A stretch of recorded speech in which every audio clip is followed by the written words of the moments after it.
Pinapaalam ko po sa lahat ng alagad ni filter na meron na pong panibagong patakaran. Una, bawal na pong gumamit ng filter ang edad 40 patas dahil dumadami po ang nai-scam.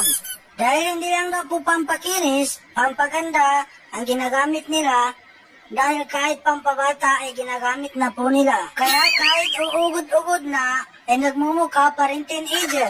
Kaya marami po ang nai-scam.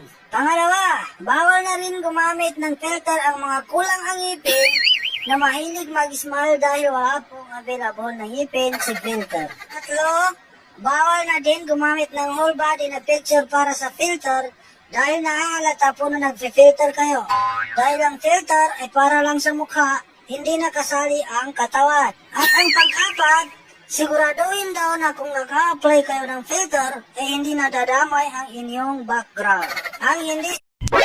Gandang-ganda mo. Tapos iiyak ka lang sa lalaking kulubot ang itlog. Very wrong.